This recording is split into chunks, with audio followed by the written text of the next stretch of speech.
Hello everybody and welcome. In this video I will show you how to change volume for the headphones Skullcandy Push Ultra. To change the volume, you should use a physical button on your headphones.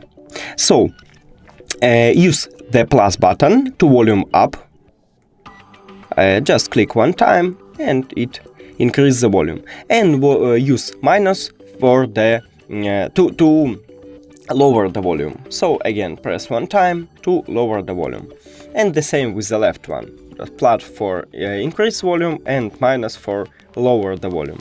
That's it. Thank you for watching this video. If you found it helpful, please consider subscribing to the channel and leave the like on the video. It's really important to us. See you later!